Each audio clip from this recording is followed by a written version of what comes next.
In just over a month, Nigerians will go to the polls to elect a new president. The country's media have been trying to cover the campaign, but it's not easy. Last year, out of the 175 countries that the media watchdog group Reporters Without Borders listed in its Press Freedom Index, Nigeria was ranked number 145. That's down 10 places from the year before. One website that's managing to report and make news in Nigeria is called Sahara Reporters, which made its online debut in 2006. It's become a media force in Nigeria, largely because it's not in Nigeria. The site's editor, Omoyele Sowore, is based in New York City, beyond the reach of the politicians and the corporations that his site often reports on. And most of his contributors aren't trained journalists. They're everyday Nigerians who photograph, video, and blog for Sahara Reporters. The Listening Post's Meenakshi Ravi now on a website that isn't everyone's journalistic cup of tea, but is shaking up the Nigerian news space nonetheless.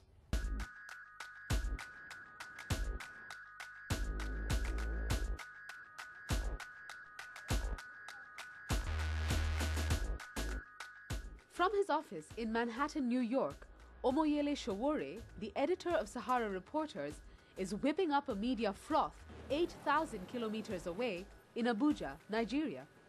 Well, Sahara Reporters is a very popular media outlet here in Nigeria, and I guess what appeals to people is the nature of the stories they report. Eyewitness accounts, just raw information about sensitive issues that the press in Nigeria is too afraid to publish or report.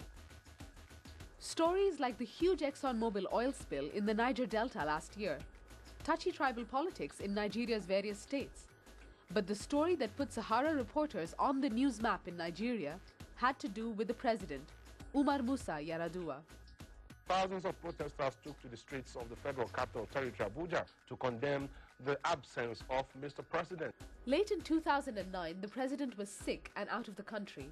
The government kept the details under wraps, and reporting by Nigerian media was thin on facts. Most senators expressed their anger over the lack of credible information on the health status of the #1 citizen.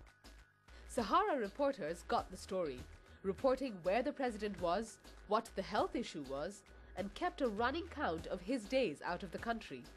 It's the kind of journalism Nigerian media do not typically provide. Most of what Nigerians get their news from, I mean the newspapers, the TV stations, have been completely taken over by the money bags. So that has diluted the media as we know it.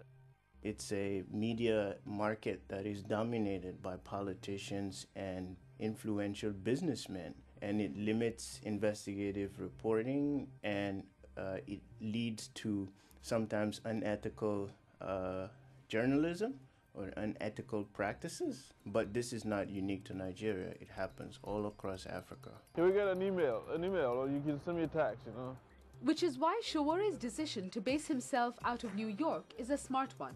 Last year alone, Reporters Without Borders recorded 40 incidents of press violations in Nigeria. 3 journalists were killed, 7 were kidnapped in South Nigeria, and others faced death threats.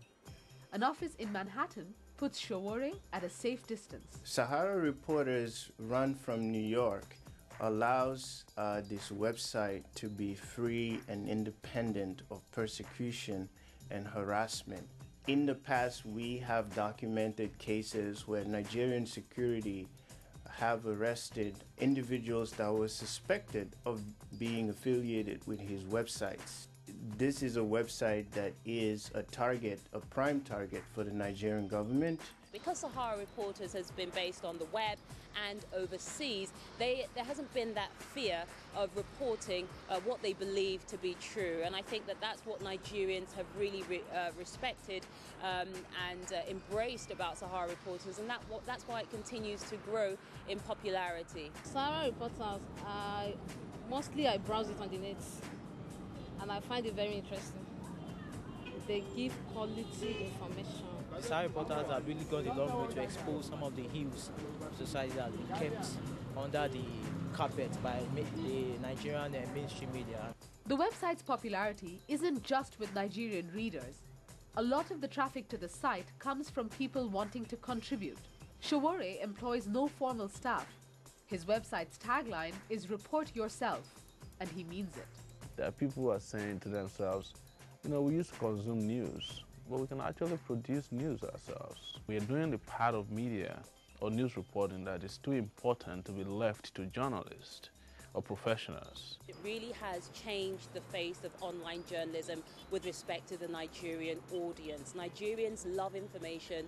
They are news junkies, at least most of them are. And Sahara Reporters has given them a forum where they can express themselves.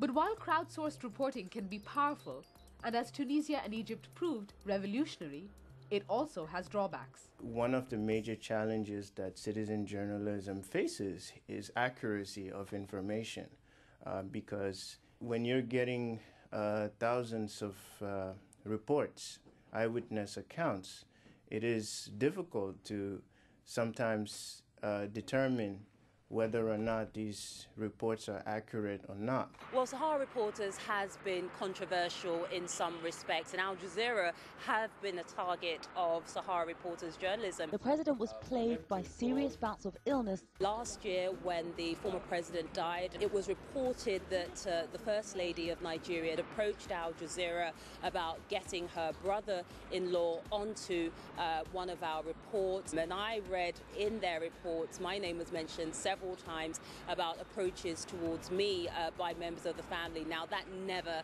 happened. The Sahara Reporters packaged the whole thing as if the first family had essentially paid for airtime, which was completely unfounded and untrue. Sahara Reporters may get caught out once or twice, but that isn't denting the website's following. Sahara Reporters and Mr. Sowore are part of a larger community of citizen journalists and online-based bloggers and reporters who are more and more gaining prominence by breaking some of the biggest stories in Africa.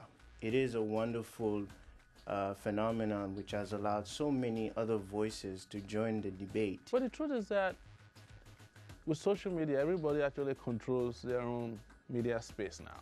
You have a Twitter account, you transmit your own news on it. You have Facebook, you have friends. What is important is for people to get the message as small as possible in a big way. And that's why we're hit, with Nigerians. With elections coming April 9th, voters will be logging on to Sahara Reporters in big numbers. There are thousands of stories to be told and millions of voices to be heard on the site that delivers news on Nigeria via New York. More Global Village voices now on the media landscape in Nigeria. Sahara Reporters are a credible organization that's come to the forefront of media in Nigeria and across Africa over the last many years. The reasons for this stem from the fact that there has been a lack of balance in the Nigerian media scene. I'm an ardent reader of Sahara Reporters, but I must point out that web media in general is unfortunately not yet an integral part of Nigerian society. There is plenty of room for innovation as our society embraces the internet further. However, abject poverty and a rather high illiteracy index have been major setbacks to our interaction with the internet in general. A lot of Nigerians are, trooping online to get first-hand information of what's going on in their country. So Sahara Reporters, Nigerian Village Squares, and lots of bloggers around the world are contributing immensely to information dissemination in Nigeria. And I think the future of Nigeria will depend a lot on how people use and consume information from the net. Finally, there's a term you